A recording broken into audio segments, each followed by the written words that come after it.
വാഹന അപകടങ്ങൾ ദിവസം ഒന്നെങ്കിലും കുറയാതെ നടക്കുന്ന ഒരു നാടായി മാറിയിരിക്കുകയാണ് നമ്മുടെ കൊച്ചു കേരളം എന്ന് പറയുന്നത്. ശരിക്കും പറഞ്ഞാൽ വണ്ടിയും കൊണ്ട് റോഡിൽ ഇറങ്ങുമ്പോൾ തന്നെ പേടിയാണ്.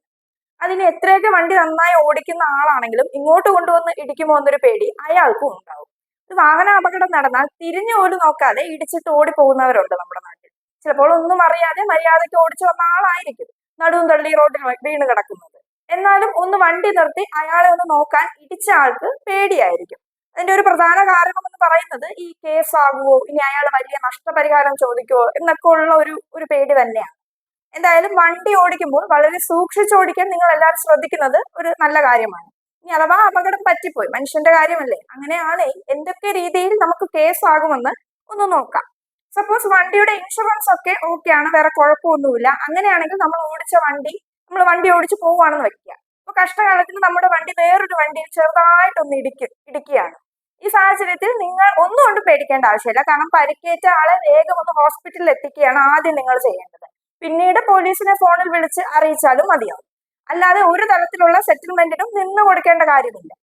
അവിടെ ഓടിക്കൂടിയ നാട്ടുകാർക്ക് പരിക്കേറ്റ ആളെക്കാളും വെപ്രാളമായിരിക്കും. അത് നമ്മൾ ചിലപ്പോഴെങ്കിലും നിങ്ങൾ ശ്രദ്ധിച്ചാൽ മനസ്സിലാവും. പരിക്കേറ്റ് കിടക്കുന്ന ആളെക്കാളും അവിടെ നിൽക്കുന്ന ആളുകൾക്കായിരിക്കും കുറച്ച് കൂടുതൽ വെപ്രാളം എന്ന് പറയുന്നത്. അവര് പരിചയക്കാർ കൂടിയാണെങ്കിൽ പിന്നെ കാര്യം പറയണ്ട. അവർ മാക്സിമം നിങ്ങളെ പേടിപ്പിക്കാൻ നോക്കും. അതിലൊന്നും വീണു പോകരുത്. ഒരു കാരണവശാലും പൈസ നൽകിയുള്ള ഒരു ഒത്തുതീർപ്പിനും നിങ്ങൾ നിന്ന് കൊടുക്കേണ്ട ആവശ്യമില്ല.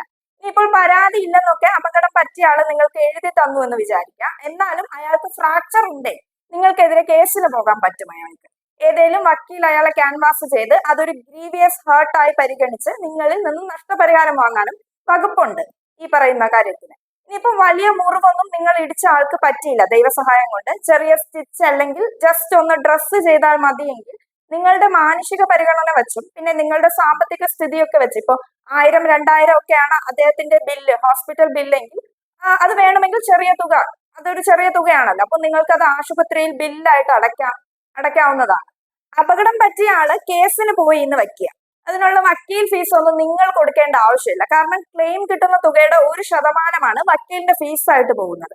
അതുകൊണ്ട് ക്ലെയിം വാങ്ങിത്തരാൻ വക്കീൽ മാക്സിമം ശ്രമിക്കും. അതിന് അയാൾക്ക് കിട്ടുന്ന ആ ഒരു ശതമാനം എത്രയെന്ന് ആദ്യമേ നിങ്ങളൊന്ന് പറഞ്ഞ് കരാറാക്കി വെക്കണം. ഇനി നിങ്ങൾക്കെതിരെ വരുന്ന കേസ് എന്ന് പറയുന്നത് അത് എപ്പോഴും റാഷ് ആൻഡ് നെഗ്ലിജന്റ് ഡ്രൈവിംഗ് ആയിരിക്കും.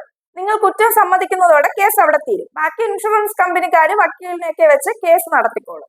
നിങ്ങൾ പിന്നെ ഒന്നും അറിയേണ്ട ആവശ്യമില്ല. ഇനി അവസാനമായിട്ട് ഞാൻ ഒരു കാര്യം കൂടി പറയാം. അഥവാ നിങ്ങൾ ഒരു മനുഷ്യനെ ഇടിച്ചതിന് പകരം ഒരു ഇലക്ട്രിക് പോസ്റ്റിലോ അല്ലെങ്കിൽ ഒരു ട്രാൻസ്ഫോമറിലോ ഇടിച്ചെന്ന് കരുതുക. KSEBക്കാരും പോലീസും ഒക്കെ നിങ്ങളെ പലതും പറഞ്ഞ് പേടിപ്പിക്കും. പൈസ തരണം, ഇല്ലെങ്കിൽ കേസാക്കും എന്നൊക്കെ മാറി മാറി അവർ പറയും. ഒന്നുകൊണ്ടും പേടിക്കാതെ നിങ്ങളുടെ കയ്യിൽ പൈസ ഇല്ലെന്ന് തന്നെ ധൈര്യമായിട്ട് അവരോട് പറയാൻ ശ്രമിക്കുക. കേസ് കൊടുക്കുന്നുണ്ടെങ്കിൽ കൊടുക്കാനും അങ്ങ് പറഞ്ഞേക്കും. ഇങ്ങനെയൊക്കെ പേടിപ്പിച്ചാലും വലിയ കേസൊന്നും ആകാൻ പോകുന്നില്ല. അതുകൊണ്ട് നിങ്ങൾ പേടിക്കേണ്ട ആവശ്യമൊന്നുമില്ല. ഇതൊക്കെ പറഞ്ഞെങ്കിലും നിങ്ങൾ കാരണം ആരുടെയും ജീവന് ആപത്ത് വരാതെ നോക്കേണ്ടത് നിങ്ങളുടെ ഉത്തരവാദിത്വം തന്നെയാണ്. നമ്മൾ റോഡിലേക്ക് വണ്ടിയുമായി ഇറങ്ങുമ്പോൾ മറ്റുള്ളവരെ കൂടി നമ്മൾ പരിഗണിച്ച് വേണം വണ്ടി ഓടിക്കാൻ.